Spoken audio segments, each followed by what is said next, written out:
Like your mama. Yo, yo, we are live. Sorry, we are late. This is the check-in. We're late as hell tonight, but we're here. We're doing it anyways, just like always. We got to do it. We got to keep doing it. But I am your host, Heat Detector, It's your boy Jizzo. What up? and we got a special guest in the house, LaShawn from Let's Rap Coffee and Wellness Hey, in the building everybody. tonight. And Jizzle, go ahead and give him that spew. Give him that your digs.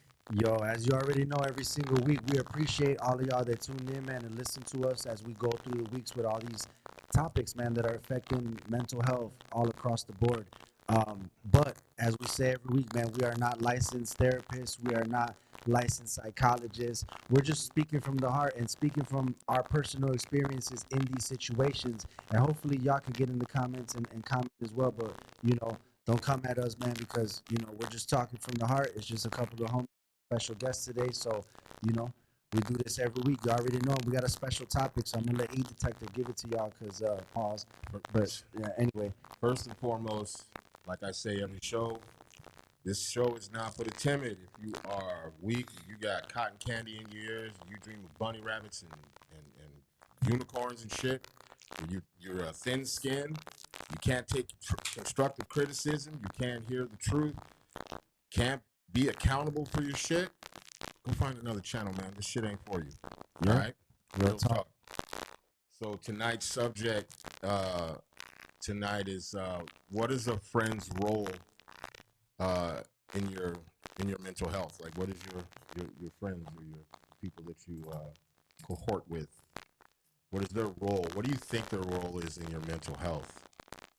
I think that it's important to say that in previous conversations we spoke about how controlling your mental health and not letting anybody from outside and not letting the outside factor affect your mental health was important, right? Because we were saying how that don't let other outside sources affect you, but they do, and it's kind of the people that are around you are the people that end up having to deal with that or to help you move through those different phases that you might be in. So um, I think that it is. I mean, if we're talking about like a circle and we're talking about having people that you trust in your circle, it should be because as brothers we should be able to.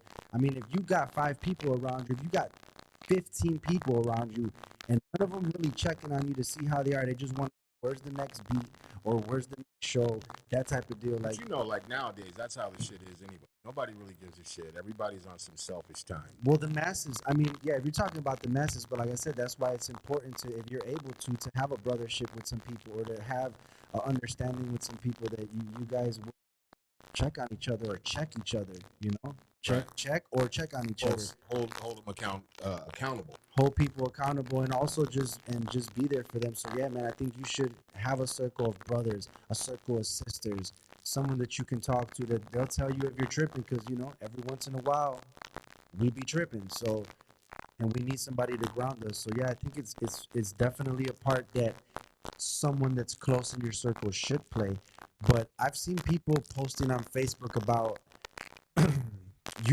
you people don't care about how I'm feeling right now or this and that, and it's just kind of like you're just yelling at people that don't care. Yeah, those people don't care. They're laughing at your post, because that's what you do when you see it on Facebook or But it's you should have your circle of people. What do you? I mean, like, let me ask the guest, LaShawn.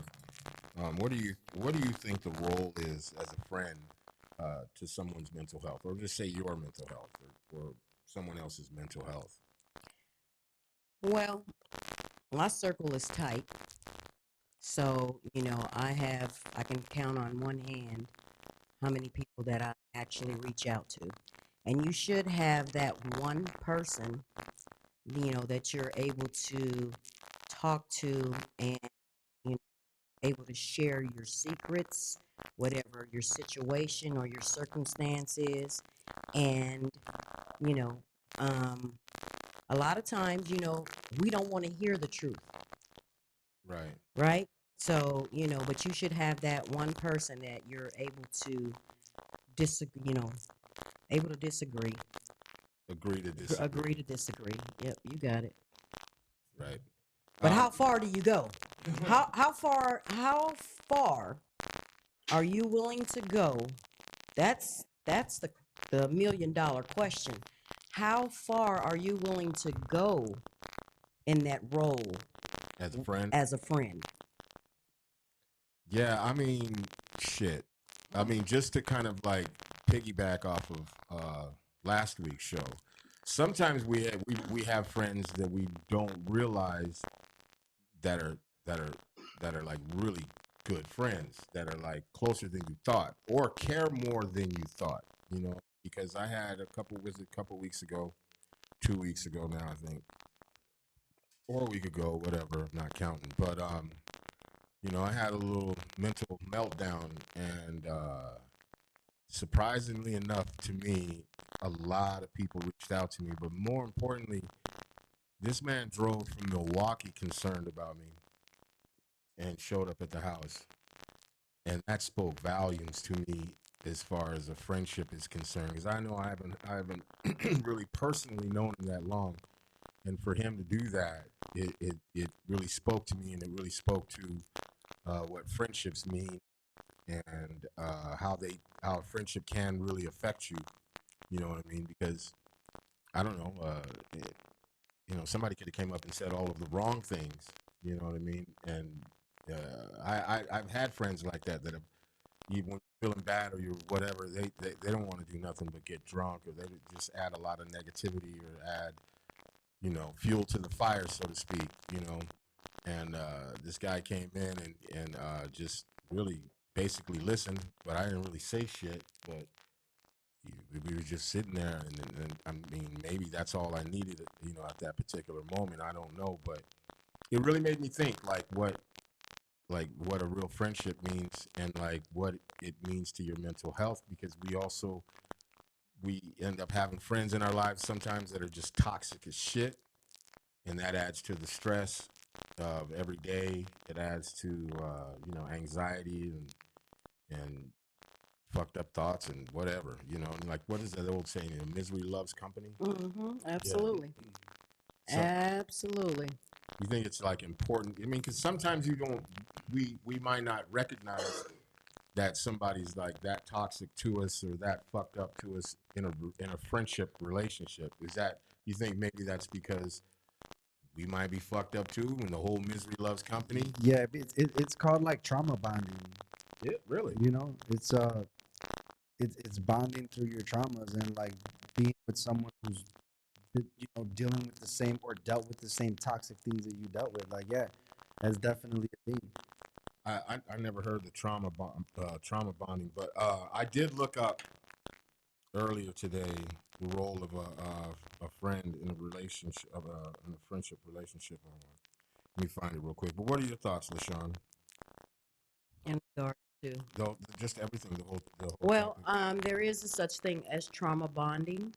Um, like Jizzo was saying, you know, you have a friendship because you have, you know, you can relate to one another. Like you Right. said, you're either going through the same things, or you know, you've been through it, and you're trying to pull your friend, you know, up out of that rabbit hole. Right. But you could drag them down too. I mean, Well, I mean, it, I don't know. Why would you say you can drag them down too?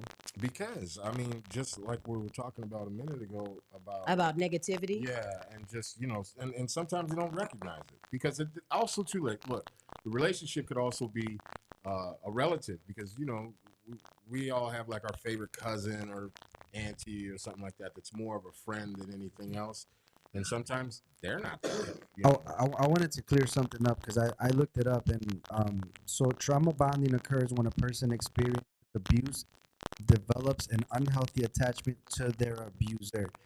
But I know that there's also, so trauma bonding is that, but I know that there's also a form of thing where you bond off of the Yeah, experiences off of the that you've experiences. had in life. Absolutely, it is. Like if both of y'all have lost like a parent, or both of y'all have, you know, went through something traumatic in life, like bond over that.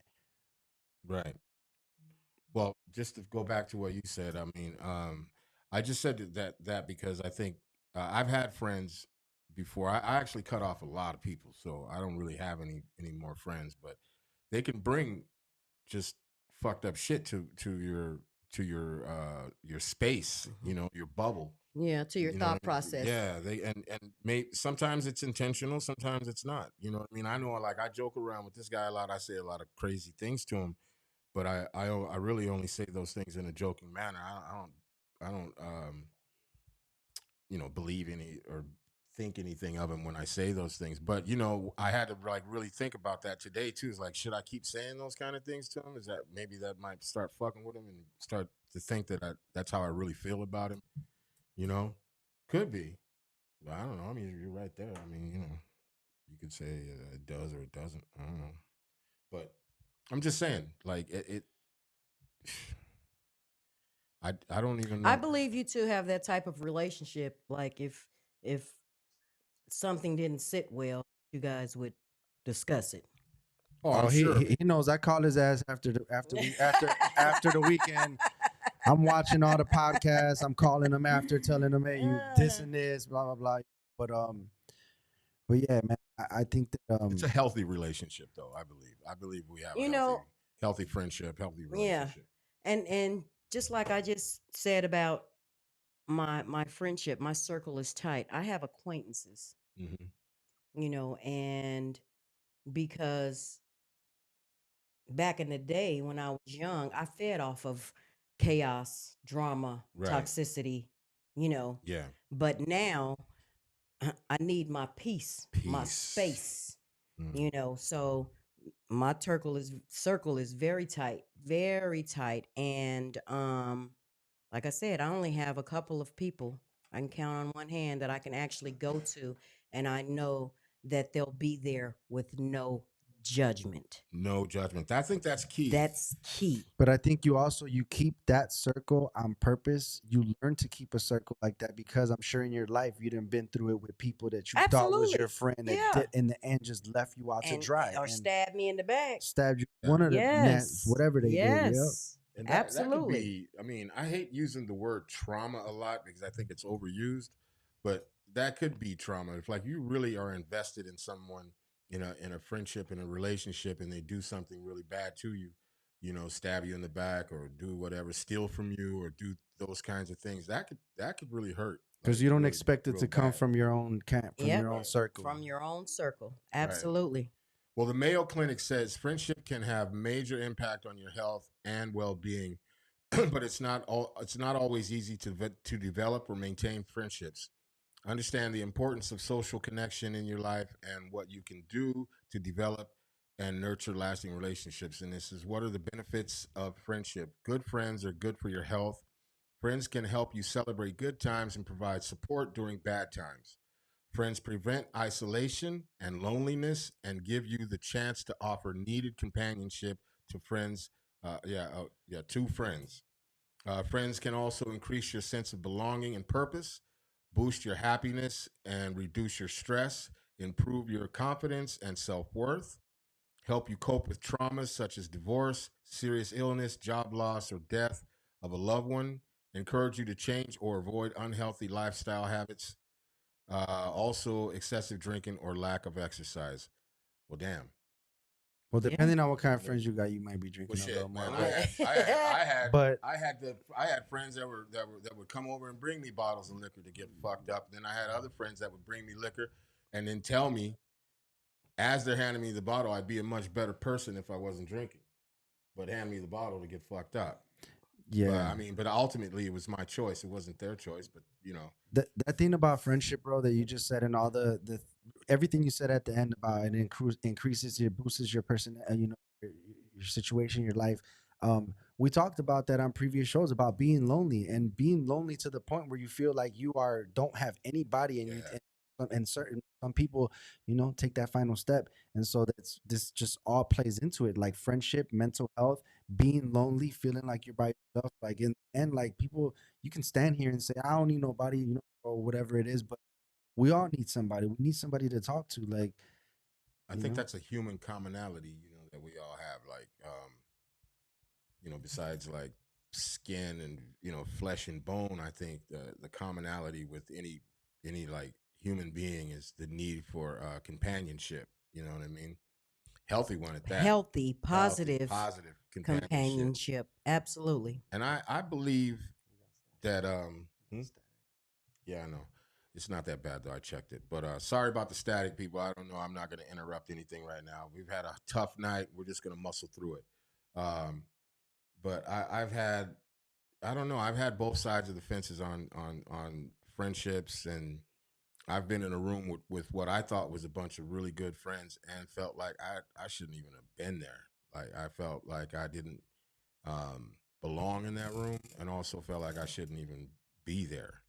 And that's been like a weird feeling to have, and I don't know where all of that kind of stuff stems from, but like I said on the last show, I'm getting therapy to get all this shit figured out, because this show has helped a lot.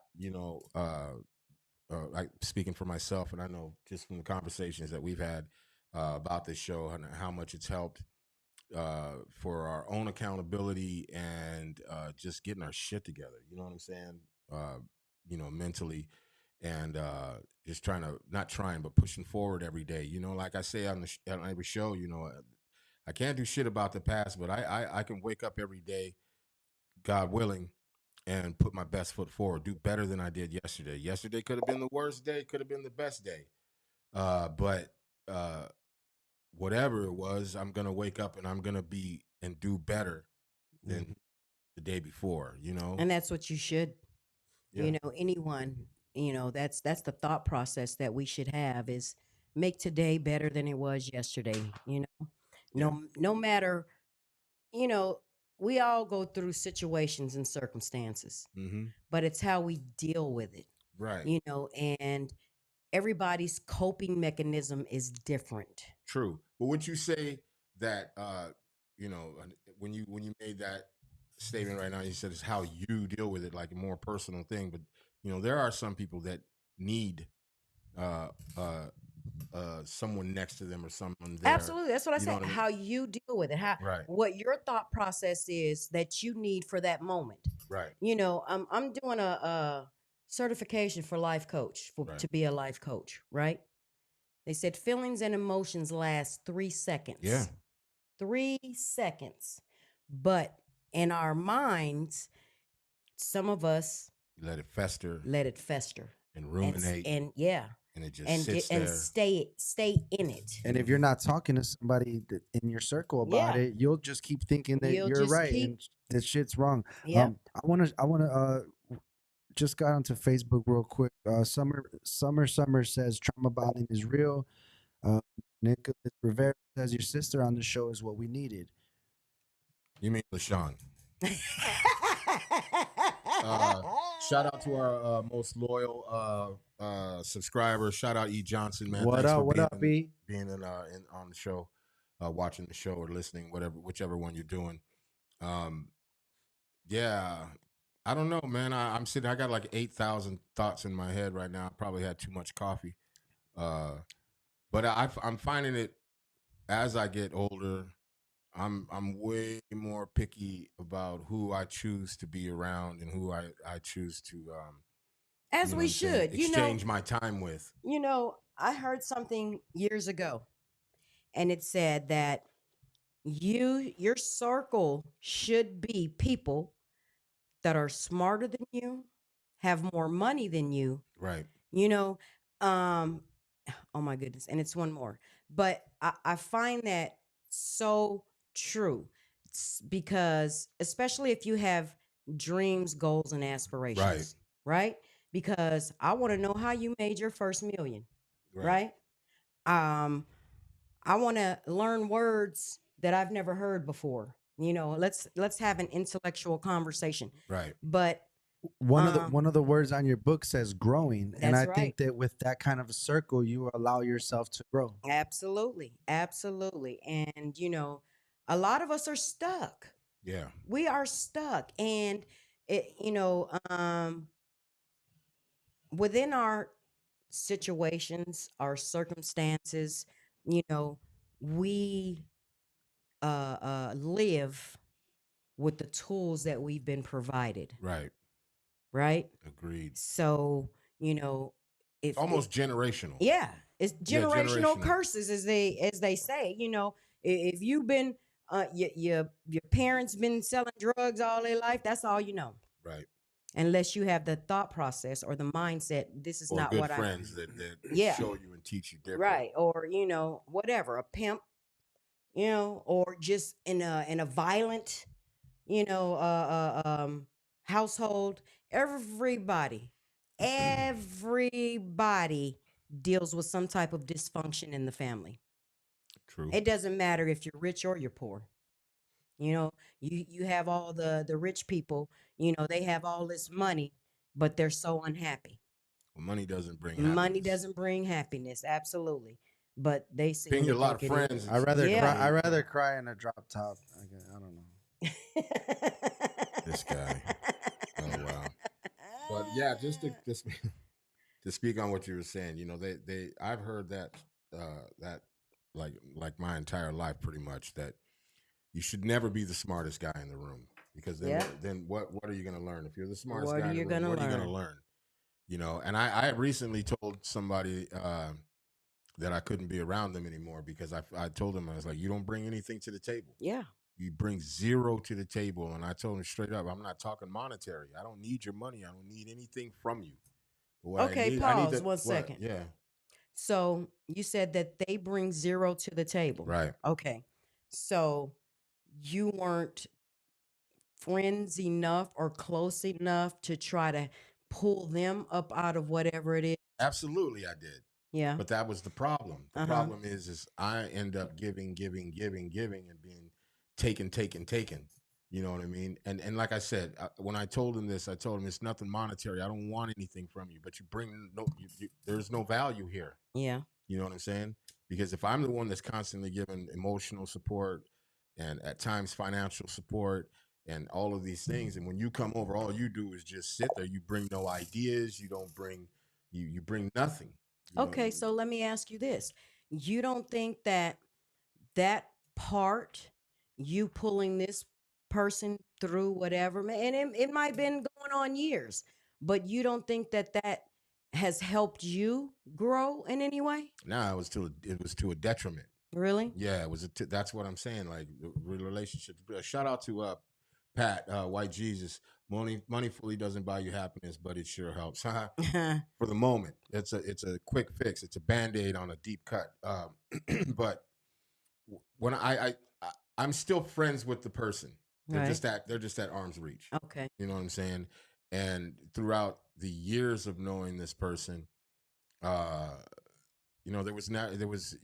was no value in anything. And when I did hang out with them, we ended up doing absolutely nothing. Even there are some people that are just like energy sponges. Yeah. You know what I mean? And I just posed that question Right. because sometimes, they say we have to cut off people, places, and things Right. for our health, for Right. our benefit, For sure. for us to Yeah. grow. Yeah, yeah. I So- won't. Yeah, no, you're right, and you have to. And I experienced that one time from the side of being cut off. Yeah. And I was in the streets with a friend. She was a female, and we're game banging and doing all that stuff. And I guess she stopped at one point, and I stopped seeing her. And when I saw her at the grocery store, she just kind of walked past me in the aisle and just said, "What's up?" and kept going. And I'm thinking, man, we grew up together, like.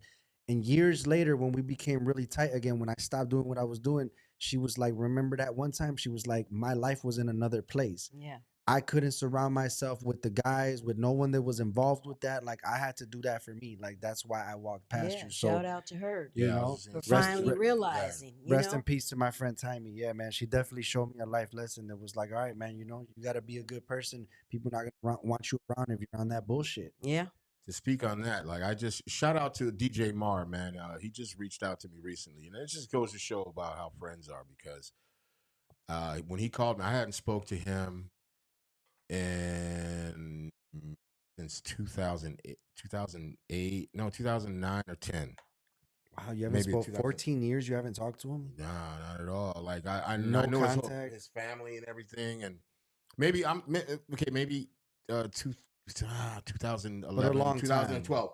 Anyways, very long time, and I know his whole family, like all of his brothers, his mom, his dad, and he calls me out of nowhere the other day, and I was blown away. Like, and, you know, obviously, not obvious. Maybe not be obvious to everybody, but I'm in a different place right now. I'm on a whole different journey in my life, and hearing his voice like really did something to me. Like I was on a high on the phone with him, like for real. Like I was so happy to hear from him because I hadn't spoken to him for such a long time, and he was a really close friend of mine. The euphoria of that time when you guys used to chill, like the Yeah. memories and stuff. But as we started talking, he was just like, "Man, I had been wanting to reach out to you for a long time." He goes, you know, but he had actually uh yeah, I'm gonna put the link in the what you call it right now. Hold on. What's But up? What's up? Shout out to the shout out to microphone misfits. Misfits. Blessings to y'all, man, on the road. I know they're on the way back from doing a tour, man. They did a couple of shows over in the Detroit area, I believe it was. So shout out to y'all, man. Be safe on the road. You know, shout out to y'all for watching and tuning in. Dean, send you the Yeah, I link. just sent it right now. All It's in the comments. Hit that link. So yeah, so we start talking, and he says, you know, he's like, "Man, I've wanted to reach out to you for so long, man." And he's like, "You know, I came across your podcast, that one you guys where you guys are talking," and he was like, "This dude he's on some different shit." And he's like, he reached out to D-Nick actually, and got my number, and there's D-Nick in the building, and he said that he stopped hanging around me and being around me because he was worried about his life and himself around me because I was so unpredictable in his mind or how he saw it. I didn't, you know, now, of course, when I look at it now, yeah, I was unpredictable as fuck. You know, I could have done anything at any time. But he was worried for his safety. He was worried for his, you know, for his well-being and shit. I don't blame him. I mean, now How when did I that think make you about it feel? now, I mean, it didn't make me feel anything. I felt like, you know, good for him because I was in bad shape. You know, he did what he had to do Right. and what was healthy for him. And at that point, his safety he felt was in danger. He felt that my instability as far as you know how I interacted with people and just being wild and crazy it was too much, and he had to pull back and pull away. And as much as that has hurt me over the years, and I've always thought about because I love the hell out of that dude. I'm even more happy now to greet him and talk to him now than before. In a different life, in Yeah, a well, different form, yeah. thought So, process. oh Yeah. yeah. Shout out D Nick. What's cracking? D Nick is What's up, man? Blessings, our, blessings. Hey. he's our.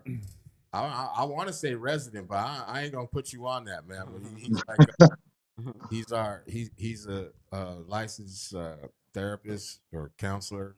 Counselor. I'm not a therapist. I'm a counselor. Counselor. But So you're an LCSW licensed hmm social worker. Okay. Counselor. Yeah, I work in the schools. I Oh, work in the schools. Yeah. so Dina, you know, the topic is what does a friend's role play in your mental health? I mean, we kind of talked about all, you know, we were telling about personal stories about us. What do you feel about that, man, in your personal situation, how your friends have played a role in your mental health? In my mental health, Yeah, speak man, from your personal, you know, from your personal experience. man, that's difficult on two counts, and I'm gonna try to do that.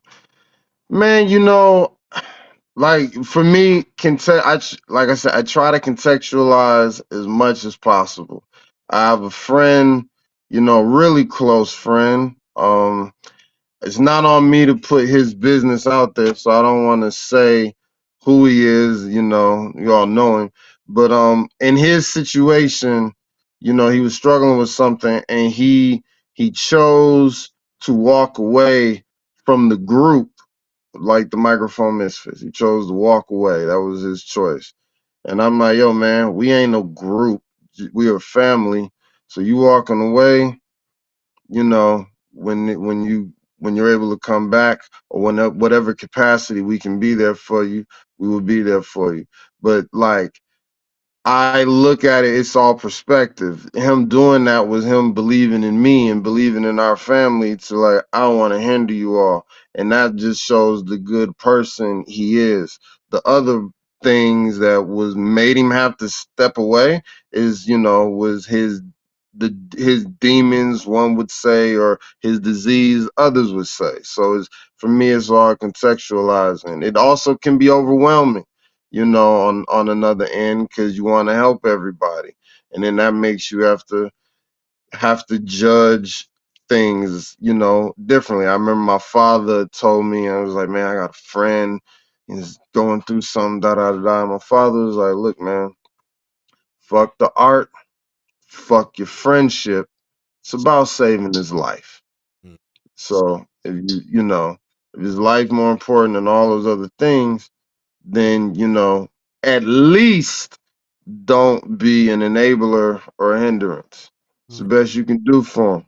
You know, if you don't have no, I wasn't a counselor at that point. It was like, yo, all right. Some would say, oh, you always was like this, but like, yeah, man, it's a thing. So it can get draining. It can totally get draining. Even the line of work that I'm in, it can get draining. That's why they really big on us having, like self-care and all of that type of stuff, until it's like, we need you in the office. Fuck your self-care. You know what I'm saying? Like, you be here because we got to keep the numbers up. Business always comes to play, so it's always a overwhelming thing, like if you allow it or if you don't hold the grip. That's why I'm very stern on context and trying to compartmentalize and put everything in the place that it needs to be in, because it can get real crazy really quick, Yeah. so but can you compart Depart. huh? Go ahead. Now you Can got me you messed up. decompartment everything? Like, is everything? Can you do that with everything? It seems like it sounds like reasonable. Like, all right, I'm gonna, put this like this like that. But I'm sure with some things that doesn't work. it's a practice. It's a practice, like everything. It's a practice, and once it's a practice, it becomes muscle memory. So, like, it's not easy. It wasn't easy, and sometimes you're tempted to not be easy with to just go that route. But it's a practice. Right. But It's just like diet. It's just like all of that stuff. That shit is hard. you do that I'm not. yourself. You do. Mm-hmm, Sorry, Nate, you do that for yourself, right? To make to mm-hmm, that's for all yourself the to time. have a better Yeah. understanding of what's happening in your life. That's the. You just made it make a lot of sense for me now to explain to people now, because when I tell people like that I quit drinking, and first question is, are you in AA or did you go to rehab or did you do this shit, that shit? And I say no. But what I also have said too is I put it in a place in my head where about the way that I think about drugs.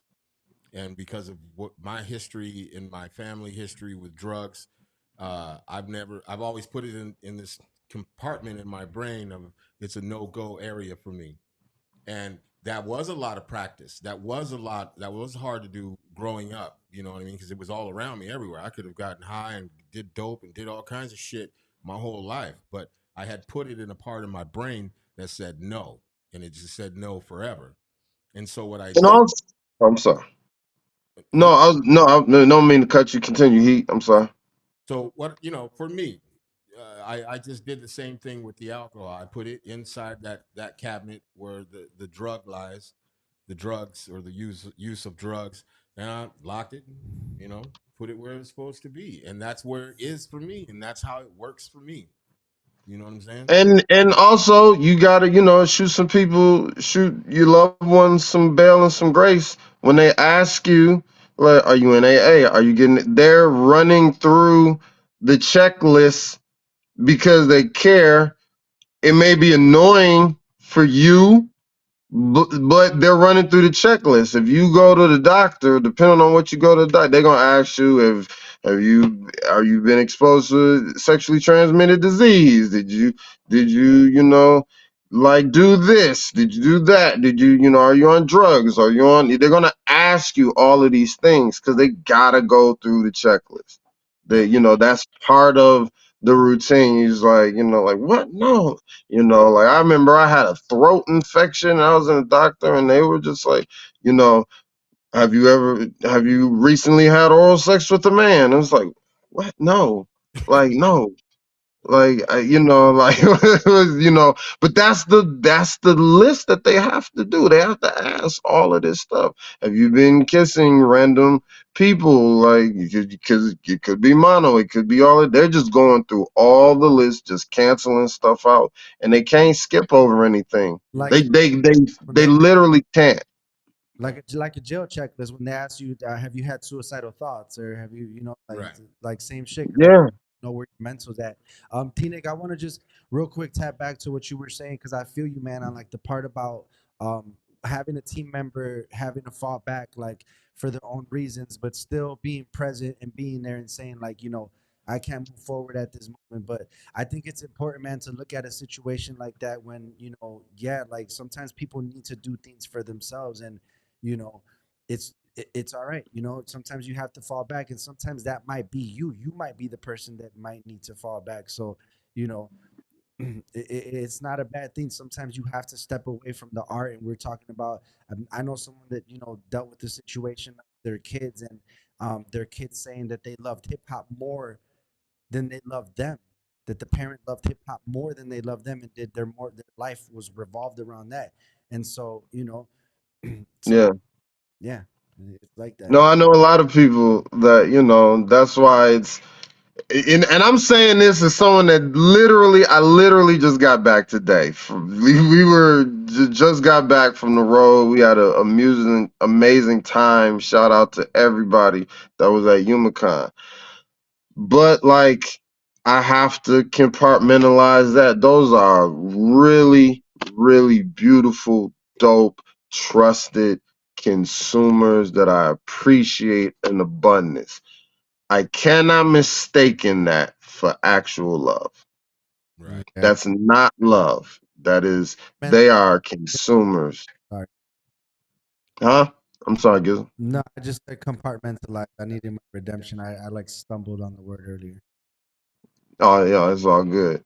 And that's not knocking them. And like a lot of times, the language, like especially clinically speaking, the language just seems so detached, and all of that stuff. But it's really, for me, like it helps me process and understand. Okay, I shouldn't put certain expectations on certain things.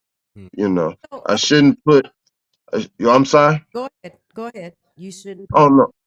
I shouldn't put certain expectations on certain things. I shouldn't have expectations of a consumer like that wants non-essential goods and services, i.e. art, to validate my soul and spirit. You know what I'm saying? I should not put the expectation on, why don't you support my group? You know what I'm saying? Like, But don't it, we all put like crazy expectations on our friends because Yeah, even friends. He's talking about people he don't know. right. I was using that as an example. I was just using that as an example. About your That's just yeah. What about your close circle, like the motherfuckers that you just constantly see all the time at the shows, or like just like close circle people? Let's say Mhm. within 20 people, because our circles are in the hundreds, but within like 20 people, don't you expect that certain amount of people to support your project? Like, not just saying, but like, when me and he do shit artistically, we're doing podcasts. I expect he to support my podcast, and I support his podcast, and like, you don't expect that from like a certain group of people. Nope, not at all. I don't expect nobody in this Chicago hip hop scene to do shit for us at all. At all. That would make me a fool. Yeah, You shout know out what I'm saying? White. Like, harshly speaking. He said You know, Nick, he said that shit hit me, but he said I confused love and consumerism early in my career. He said spot on. Because it's easy. It's a euphoric feeling, man. When you go to Sub T, When you go to Sub T, you already know Sub T is that Tuesday therapy. Everybody fucking shakes your hand. Everybody's Release. if you're known in the circle, you do I don't know, you get that euphoria of love. But then when you have to leave that motherfucker, you know that you're leaving by yourself with all the same problems that you walked in with to still fix them shits on yourself, like on your own. It's just kind of Cause like you don't because people don't compartmentalize what that is your release. It's not a fixer upper. That's not even therapy. That's kind of a, I mean, colloquially we say that slang wise, but that's like a slap in the face to, actual process of therapists because all of that stuff is really, a practice, clinically speaking.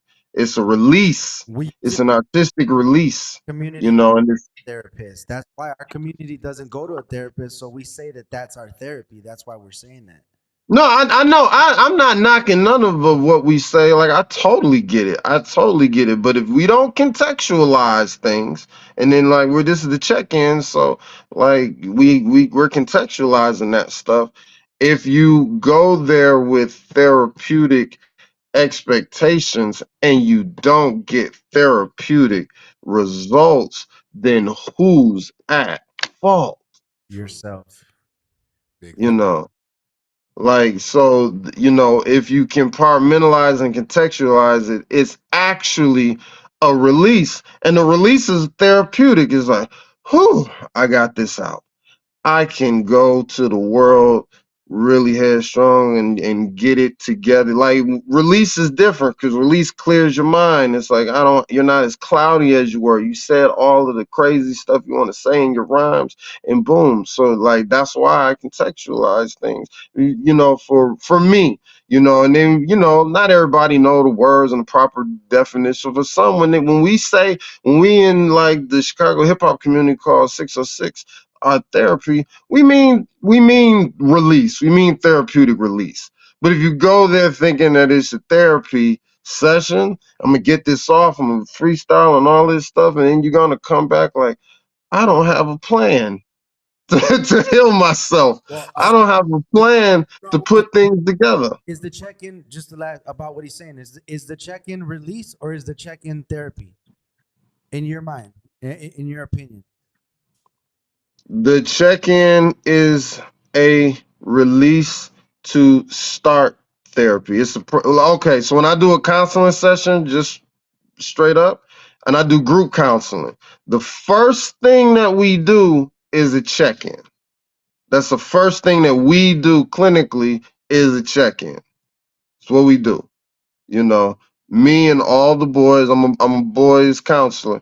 We all are sitting in a circle, and we say our name, D-Nick checking in, and we talk about it. We talk about it within our time constraints, but everybody gets like a minute to, 30 seconds to a minute to just be descriptive. We go all around, we get in the activity. Sometimes we throw the activity out the window and we just address if depending on how heavy the check-ins or how people were triggered from the check-ins or what happened with all of that. We don't interrupt anyone's check-in. That's the whole part of the process of what we do, like as counselors, as group counselors.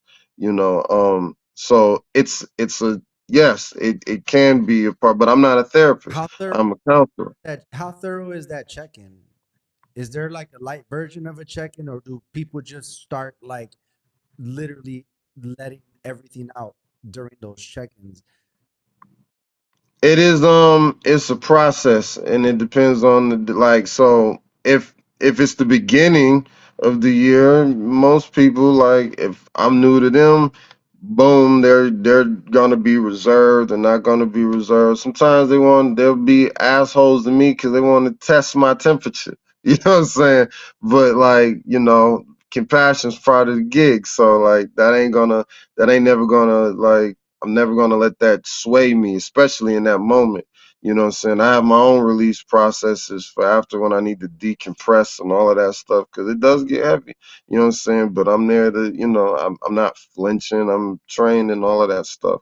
But it does get heavy. You know what I'm saying? And as we go around, somebody's vulnerability will trigger everybody else. Fact. or make them feel, because you know there's usually gonna be one and be like, yo, man, I don't care. I don't care who this roster dude is. I just need to get this off, and it's, you know, and it'll be what it be. And then the others will be like, man, can I go again, and all of that type of stuff, and you know. And so it's a thing, but you know, I have to develop trust with them. They have to develop trust with me. They have to develop trust with the space. You know, Let me ask you a question. So you yeah. do young men, boys. Hmm. Is Hmm. I know that it would be different than versus, like having, a therapy session with a man, right? So are you, you know, when you say you're a clinician, Counselor. I'm just a yeah, counselor. I'm a counselor. okay. Yeah. So counseling adults as well, or just the young adults? Should have been I counseling. just young. I'm working with the young adults. That's where I'm stationed at. That's what I'm working with. Okay, okay. Shout out Yeah. to E. John. He said, "My circle of friends has been reduced to a mere dot," Sounds about and like mine. that's from that. I think that's just from that going through the, like what we said earlier about having in your life friends that have just literally stabbed you in the back or Yeah. turned on you when you thought that they were. That they should be there for you. Yeah. Yeah. I want to touch on what you said about it being like a release, and like when you talk about the check-in or the counseling, the checklist, Mhm. whatnot. Um, damn, I just forgot what I was gonna say. It had to do with 606, but the step towards getting help and everything, because when I had my little meltdown, I'm not gonna call it little. When I had my meltdown, because I don't want to minimize. Right. Uh, I did go to 606. I did go to Therapy Tuesdays, and I thought it would help. It did for a moment, and that's one thing. It did for a moment, but the moment we left, Yeah. right back where I was at, and it just so happens, man. Shout out to Shadow Master, because he called me the next day, and it was also a kickstart. You know what I mean? Because I didn't realize the man had even cared that much at all. You know, or at least I thought. You know, and he called me, stayed with me on the phone. You know, the next day for about an hour and a half and talked through a whole bunch of stuff. And and I was already, I was still reeling from that whole thing. And I'm still Right. Right. Right. like, I still have these moments where I feel like I'm about to lose it, but I'm getting better at getting it under control, and also making the steps to get therapy and doing those Yeah. things. But that was a help and a push as well Yeah. to other people around me, because we do need that. And Yeah.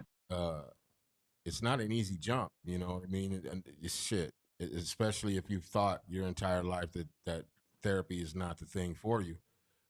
From in my case, it was more like I can fix myself. I'm good. I got enough brain Right. Right.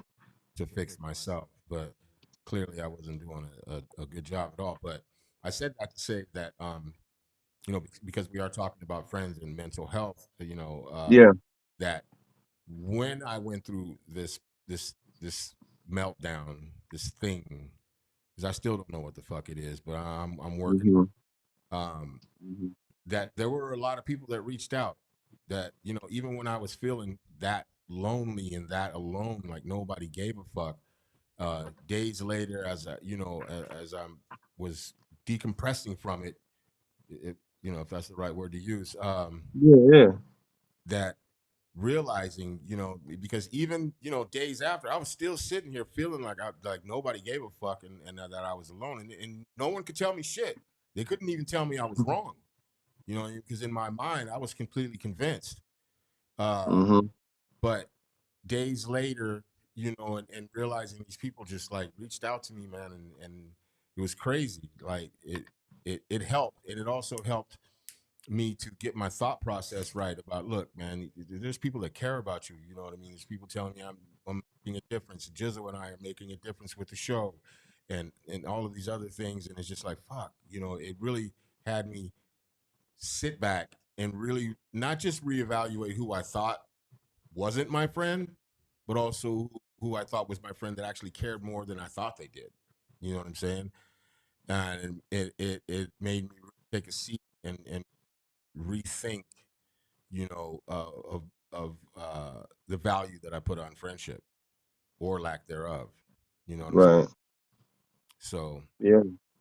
Yeah, yeah, I It, just want to piggyback off of release versus therapy. mhm. Everybody needs release, right? Therapy, when you're going to see a therapist, a psychiatrist, counselor, whatever, they come up with a game plan for you. You go in there and you give them whatever issues, situations, circumstances that you're in, give you tools. and yeah, they give you a game. They Yeah. give you tools, absolutely, tools to come through, to get through, to work through. But everybody needs a release. How they're going to, vent. Right. Whether it's emceeing, rapping, poetry, you know, Well, as I was what- speaking to, I don't mean to cut you, but as I was speaking to this therapist, they had asked me, do I do anything that had worked before in the past as far as like releasing, and that has been music. But I that the way she explained it to me is like, okay, but see, you got to this point where that no longer works, Mhm. or it was not efficient enough for you. It's not Hmm. that can't be your only tool because it's not Right. it Yeah, it's not enough. You need more tools than just that. That was hard. That was a hard because pill music to swallow. also was a spiral for you as well. It was Yeah, a trigger. It could have within the environment that you were in. right. You know, Yes. Mm, Yeah.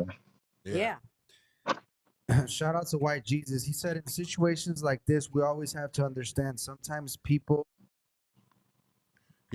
People on the other side have had hard times trying to help address things. I've been in both sides of this. Yeah. Yeah, it's hmm hard. It's hard to address it, and we're talking about friendships, and that's what the topic of today's episode was. Is does a friendship, does a friend play a role in your mental health? And and and how far will that friend go? yeah, and like he When do said, you have to set that boundary?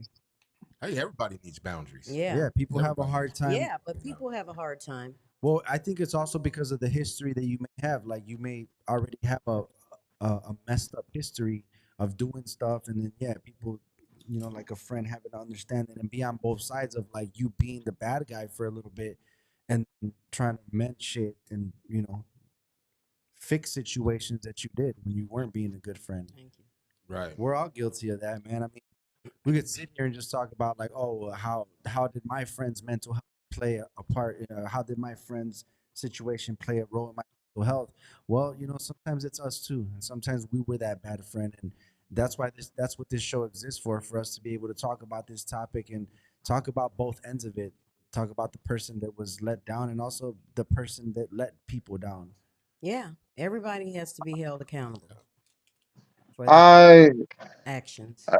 yeah. I don't know. I kind of have it's weird. It's like yes, they do play a role. So like, but they're honestly ultimately not responsible for like for that part in your help. You're responsible for their part in your And mental I didn't psyche. the friend, I mean the person that's actually going through whatever it is that they're going through. Okay. Everybody needs to be held accountable for their stuff. You don't think so? Yeah. Totally. If you To- if you're gonna be held accountable for being a shitty parent, you also got to be held accountable for being a shitty friend. I think it's we talk about that and the growth of people and their background, and yeah, man, if you're talking about yeah, I think it does play a role. I mean, I think ultimately you have the control of your mental health, but yeah, man, if you're dealing with a bunch of fucking nobody ass people, you're eventually gonna be fucking down and out, feeling like you're alone. We talked about that on other. The harsh reality about that though, Gizzo, is that's not their fault. That's your fault. Absolutely. For keeping yourself in that. Yeah, we talked about the Yeah. circle, keeping the right. Yeah. But that's why we said earlier, keep the right circle, people around you. And we also Yep. talked about not being like, I'm not responsible for your happiness. I'm not responsible for your behaviors. I'm not responsible for that. None of that shit. You're responsible for that. But I do play a role. But then again, like I think, in my opinion, I think that role that I play is also up to you, because you could either have me in your life or not have me in your life. You know what I mean? You can make the choice to not be around me. Trauma There bond, are so trauma bonding. yeah, About, trauma bond's the thing. we talked about the There's trauma so bonding earlier, bonding with your abuser because y'all have that relationship already of that. Yep. Gizzo, what did I say? What did I say before? Values, morals, proximity, or addictions. Hmm. Mm-hmm. That is the nexus on what everything is like built on. Your friendships, your love interests, all of that stuff that is developed from a habit. Right. It's Yep. Yep. Say that to him one more time. You said, Values, morals, proximity, or addictions. Hmm. you can't be That's addicted. how people. You can That's be how people pick a mate, and how people pick a love interest and a friend. You know. right. We talked about marriage, and marriage meaning different things to different people. Some people getting married for benefit, some people getting married for love, which some people didn't agree. Um, yeah. Love is developed from a habit. So when they pick the person before the love, it was based on a value, a morality, a proximity, or their addictions. No one picks someone.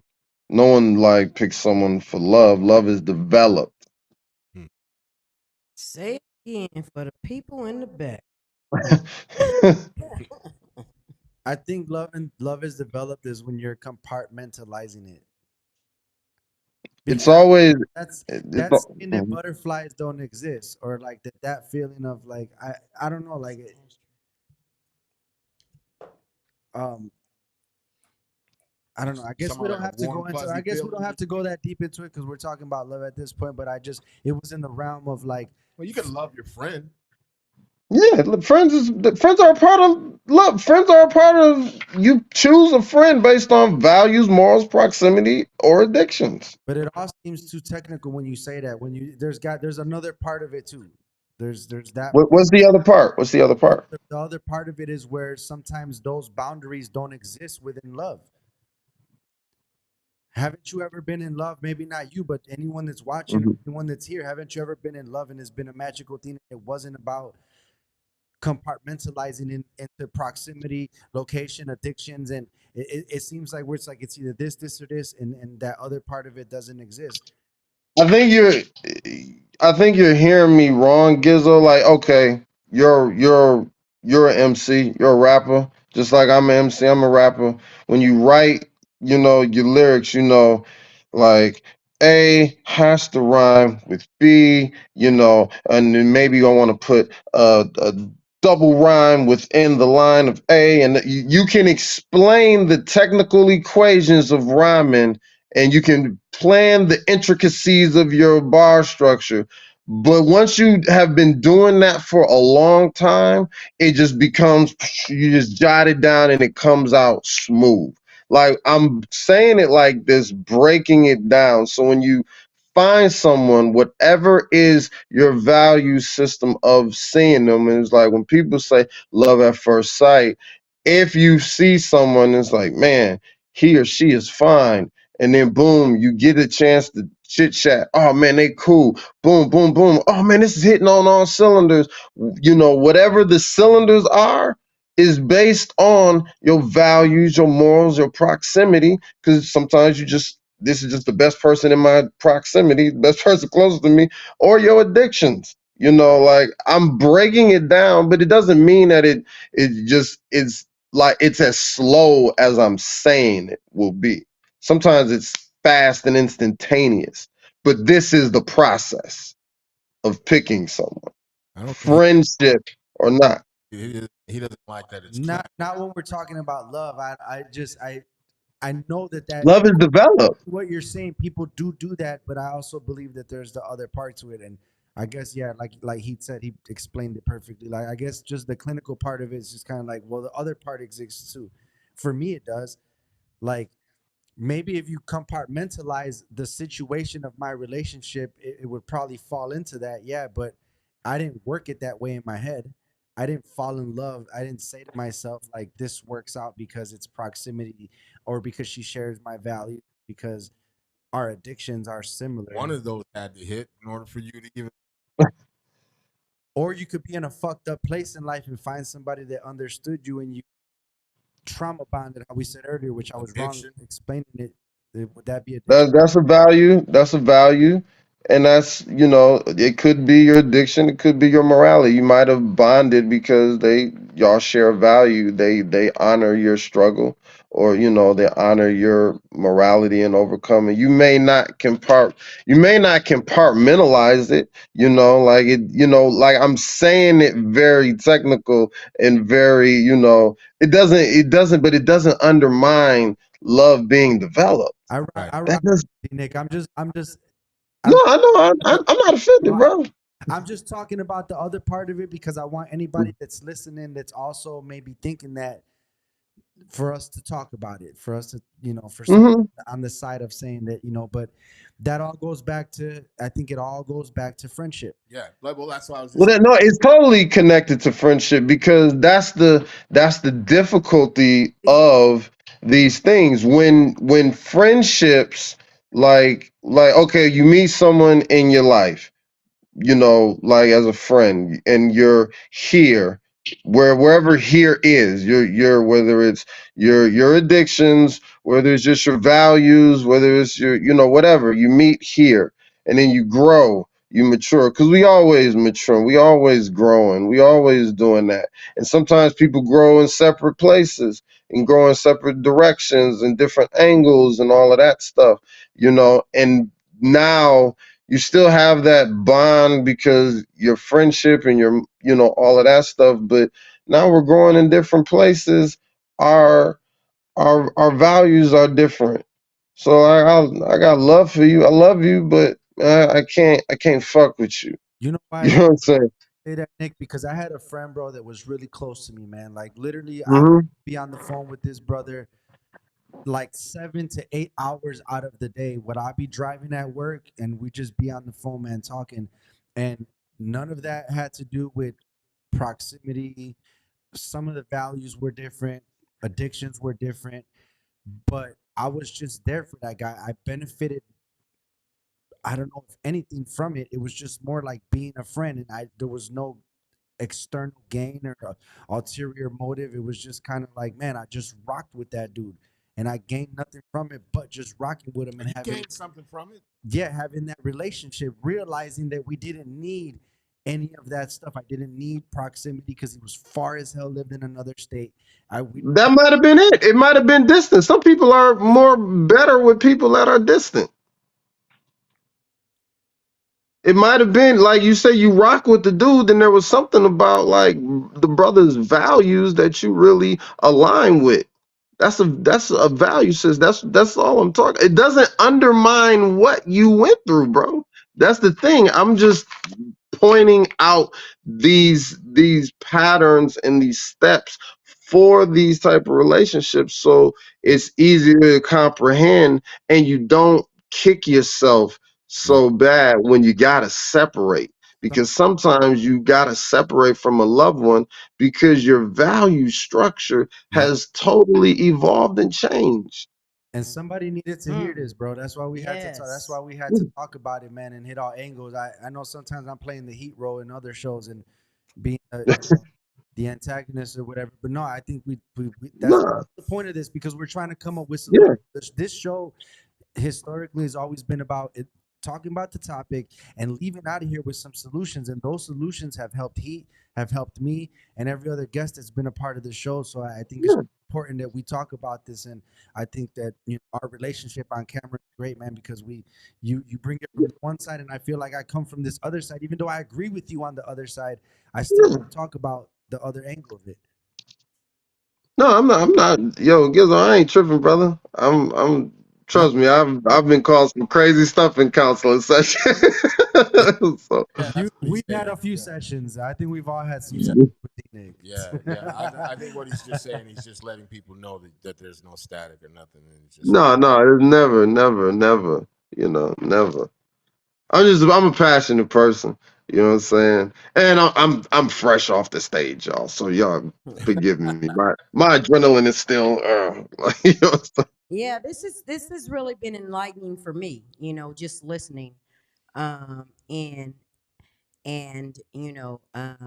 because we all need to know, if you have someone that's close to you that you call your friend, you know, what role do you play and how far, you're willing, to go with them through their mental uh issue, behaviors, or however you want to phrase it or name it, you know, because sometimes, like you say, people grow apart, things change. And, sometimes your friend can be, you know, really toxic. And you've tried to work through some things with them, trying to, help them not to jump off the bridge or go down rabbit holes, but when do you actually, say, hey, I still love you, right? We're still friends, but I can't do this anymore. right. I mean, yes, yes. Yeah. It's, Yeah. That's it's deep. You know what I'm saying? It's deep. yeah, Especially if you've had a bond with someone, for a long period of time, and it's like every turn they're going through something, right? They're going yeah, through something, and you try to be their cheerleader, you try to be their motivator, you try to, pull them off that bridge, you know, but when do you, say, because I feel as though, boundaries should have been set in the beginning, but a lot of times we miss that opportunity, and we still, because, that's our friend. We love them and we want to see them thrive and be happy and, right. all of that. So, when do we, say, hey, I can't go through this anymore. um I love you, but I'm gonna have to love you from a distance. I'm here for you to a certain extent, because you end up going down those rabbit holes with them. I know I have. Yeah. And sometimes we mess ourselves up royally, like helping them, but that falls on us. It does. You know, It absolutely. it's even when our intentions was in the right place. Like I have a friend that still apologizes to me because of another mutual friend that just totally could have just fucked my whole shit up. Like totally could have fucked my whole shit up. Is embarrassing. It's a funny story in hindsight, but it's terrible. Like, me and my band was doing a show, our first show in Vegas, you know, and my guy came from one dude flew from Chicago to watch us in Vegas. We'd never played the Caesar's Palace. And then a friend of mine have drove around from like Los Angeles. So anyway, he's like, man, it's gonna be this traffic. I don't wanna go back to da da da da. I was like, yo, you don't have to get a hotel. You can stay in my room. I'm about to leave. I'm about to catch a plane and go back to Chicago. And so he's in my room. He let the other dude stay over too because he didn't have a place. Man, this dude got so drunk and threw up all over the room with some crazy girl in Vegas that he had just met. Wow. You know what I'm saying? and just like which could have fucked my shit up, could have messed up our reputation and all that. Luckily, my friend, he had scrubbed everything down, all this, that, and the third. He was pissed because he was embarrassed because his name with me is on the line and all of this stuff. It was just a whole thing. And and we were all having a conversation on Zoom, and I'm very direct. I was just like, look, man, like I get it, you know. You a dirt bag with a heart of gold. With a heart of gold. With a hard So it's all my fault. It's my fault because I know you a dirt bag. I shouldn't have let you I should have told my man don't let him in the room. But I didn't. So that's on me. And that's just it. I just gotta take it. Nothing happened. We didn't get sued or no promoters trying to blackball us or anything. Cause they cleaned the whole room up. But man, he was just threw up all over the room. Well, You know what I'm saying? And it was an action, and that was they were both like one was a closer friend than the other one, but they were both homies. Yeah. And yeah, Let me read this. you know. White Jesus said, "There's always the rules of attraction. I married someone no one should have thought opposites attract. We've now been married 10 years, but I work hard to make my marriage rock solid." Yeah, that's dope. I mean, I don't, opposites attract and all that shit. I don't prescribe to any of that shit. I'm especially being on my journey right now. I'm beginning to look at a lot of things differently. You know, you know what I'm saying? Yeah. It- and Why you don't like what's your issue with opposites attract? yeah, I mean, there's just shit don't make no sense to me, man. I don't know. You know what I mean? Because what do you Have you doesn't not watched Jenny Jones when the man, Opposites fuck out Attract here, show? man. Look, man. On some real shit, like you're not opposite. You guys just do different shit. You know what I mean? But how opposite? Like you're not oil and water. You know what I'm saying? There is some commonality there, or you wouldn't be together. There's something. You guys Yeah. have something in common. So it's not opposite. You have something in common. Well, He said, well. White Jesus says some guys just can't handle Vegas. Facts. Yeah, man. It was Facts. that's funny. That's funny. I have a friend that I literally have known. I don't even really call him a friend anymore. I completely cut this dude out of my life, but uh, since I was about 12 or 13, and he's always been the way he is now, and he's been whatever way since we were little until adulthood. And I Hmm. I dealt with this dude a lot over a many, many, many years of all kinds of crazy, stupid ass shit. Hmm. And long story short, he blamed me for something that he did that he wouldn't take any accountability for. Then he fucked around and threatened my life and then threatened to come and kick my door in and shoot everybody in the house or some stupid shit. Now I know he wasn't going to do any of it, but the Right. fact is that I had it up to here with that guy. You know what I'm saying? And that was at a time where I was like drinking really heavily too. So I at least had enough of a mindset to just like not be associated with this guy any longer. Because now when I think about it, man, that dude had been dragging me and other people for so many fucking years with his shit.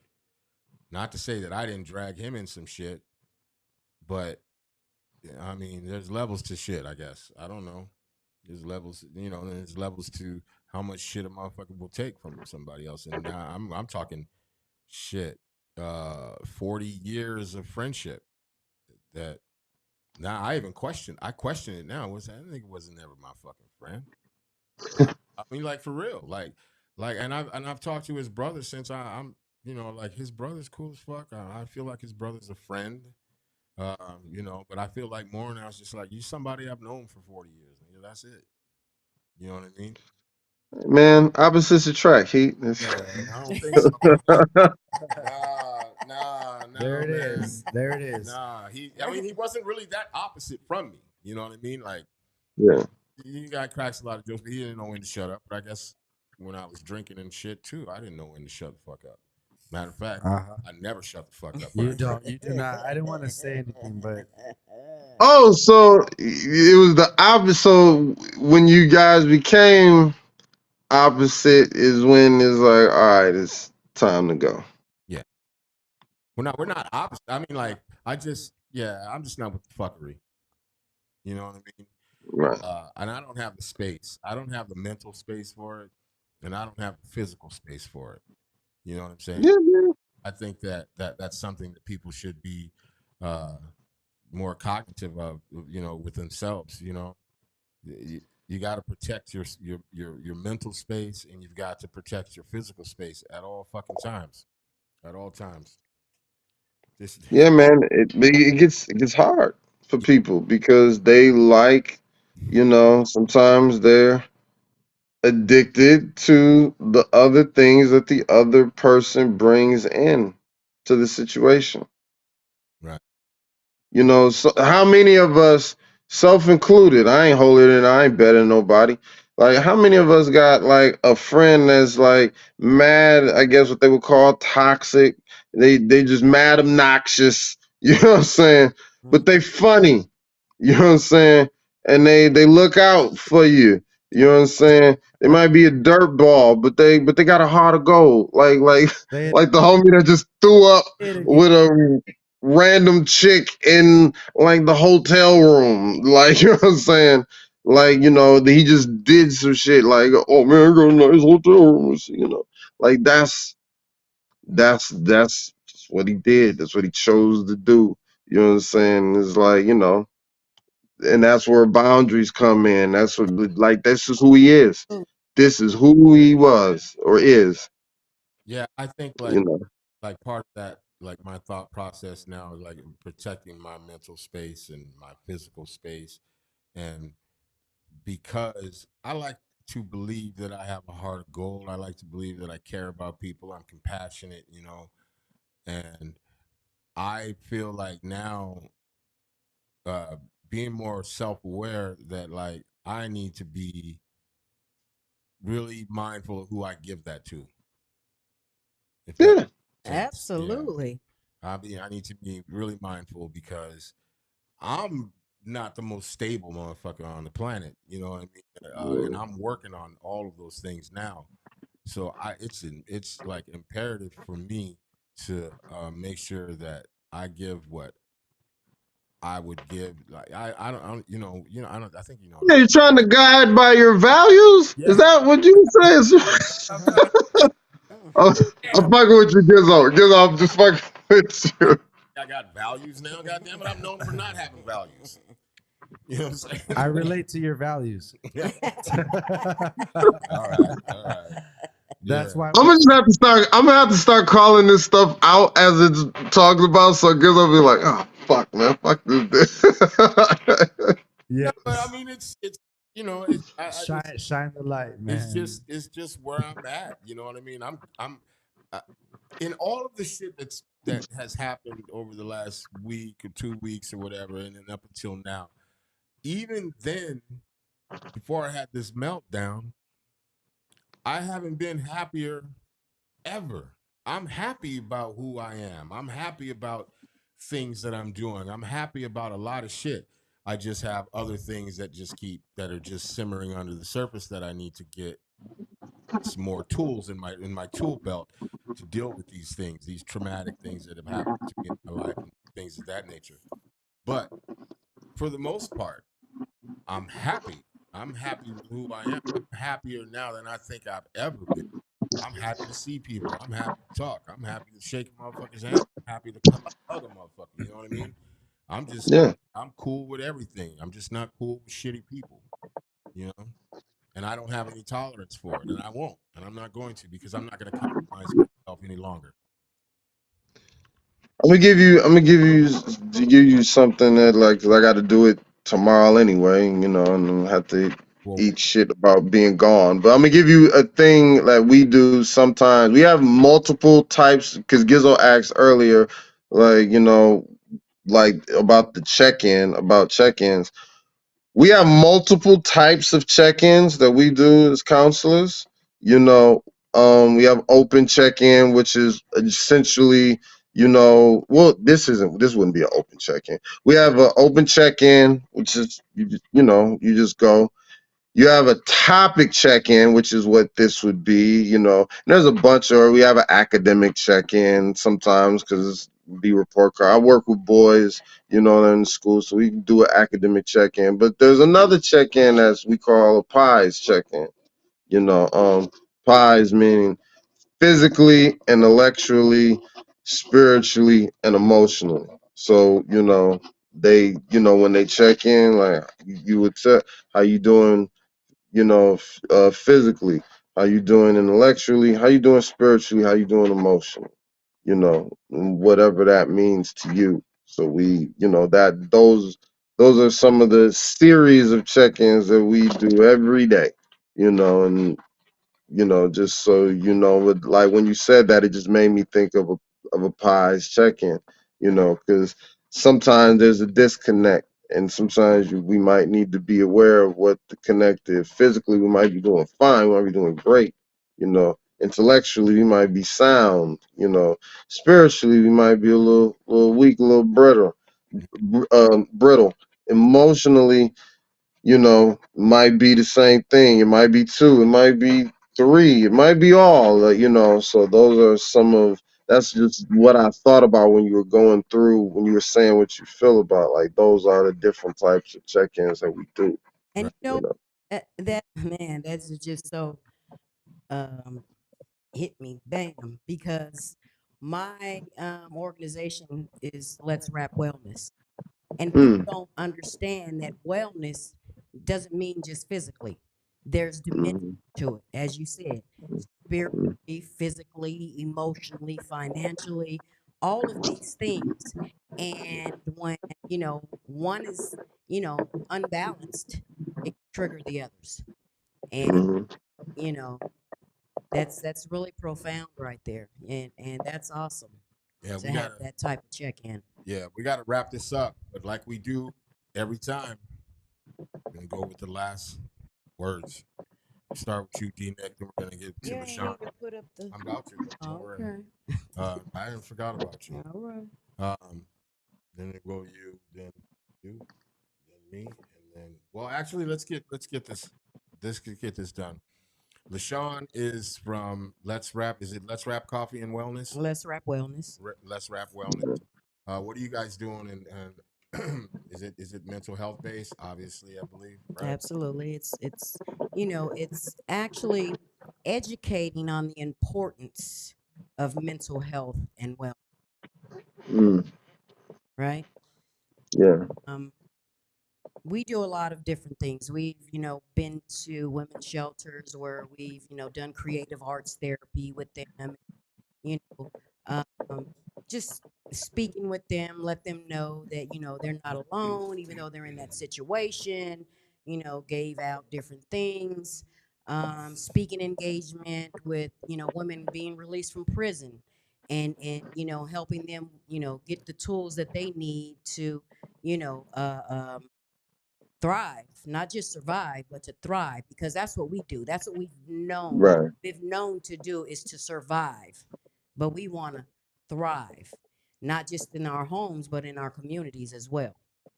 So anyway, I'm doing a chili giveaway to one of the tent cities. We're gonna do this, God willing, and the creek don't rise, twice a month, where we're gonna, give out hot food and also pass out bags, which they're called bum bags, which that acronym bum means being your magnet. And since it's cold now, we're giving out hats, gloves, socks, personal hygiene, basic necessities and things like that.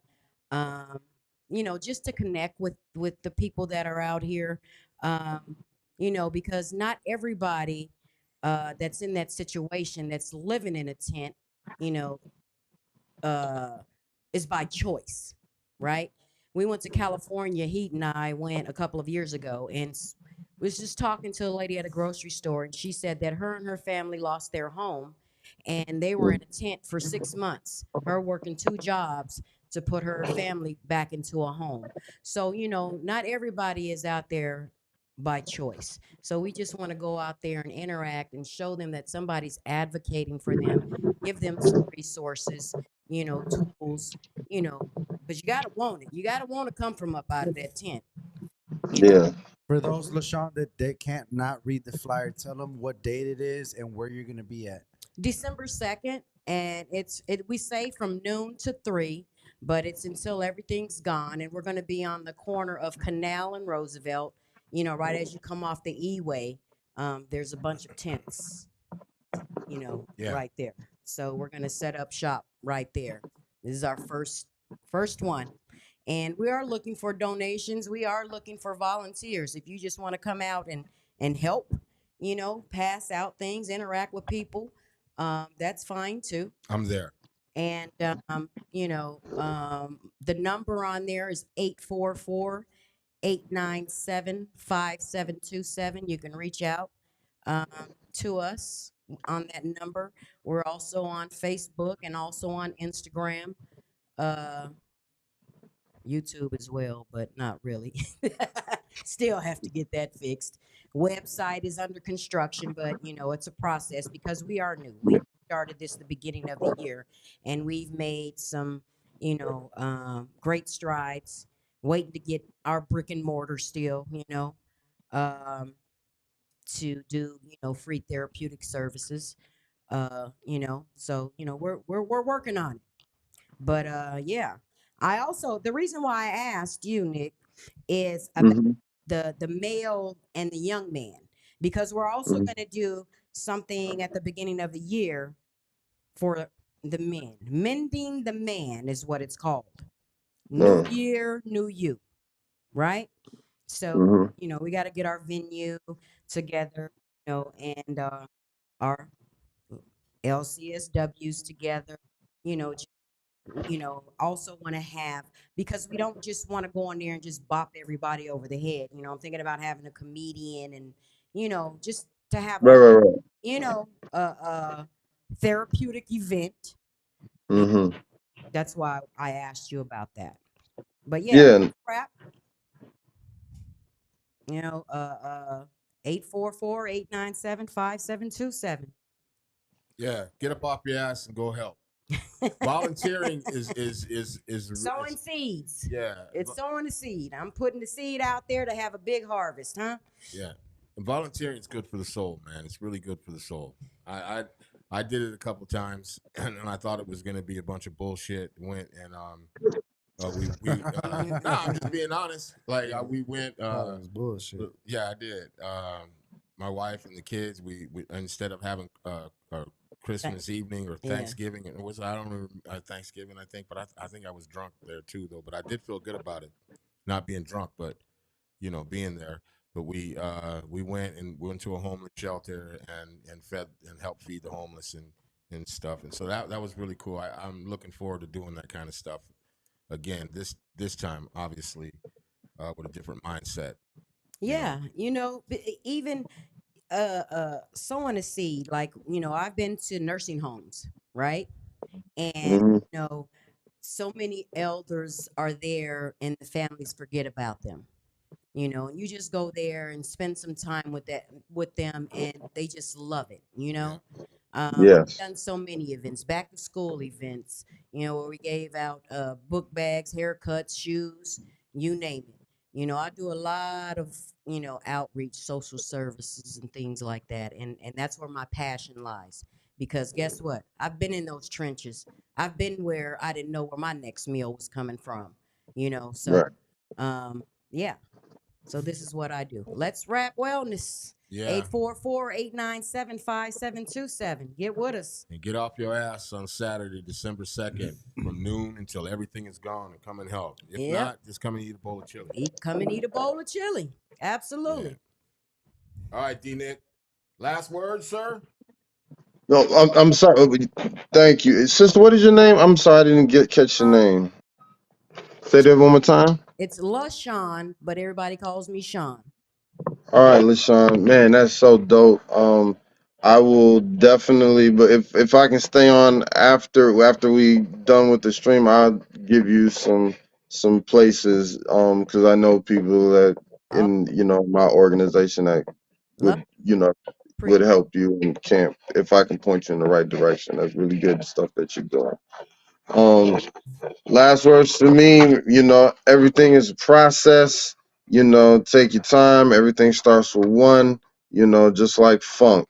Everything starts with one. So get it on the one. And blessings to everybody and salute to everybody that was at YumaCon this weekend. Oh my goodness. Love you all.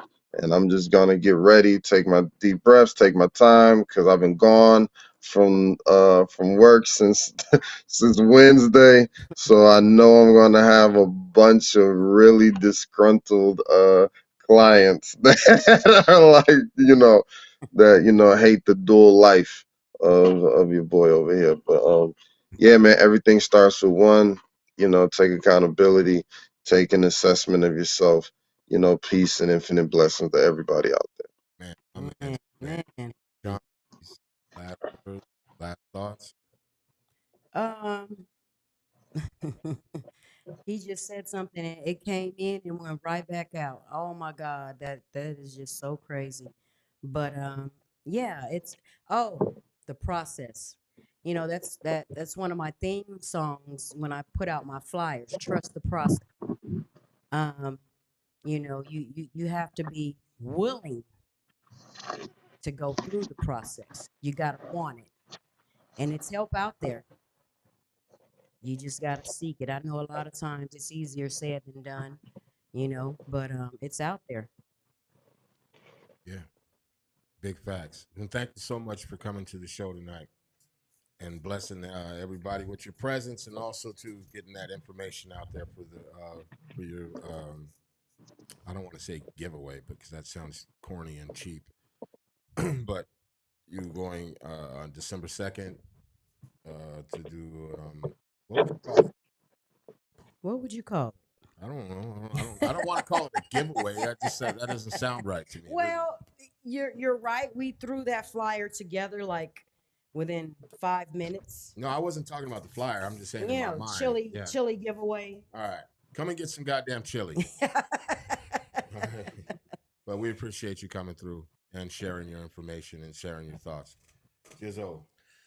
Yeah, final thoughts I think are whatever side that you're on, if you're on the side of being that friend that's responsible for somebody, just remember that, you're not responsible for their happiness, and you're not responsible for what they do, man. But knowing that you're in that circle of trusted friends and following through with that and being there for those people is what's important, man. Because one day it's you having the breakdown, and one day it's you having to go check on the person that's your friend that's having the breakdown. So remember that there is some responsibility in that, and if you're in that close circle, and just being there for those people, man, and showing love.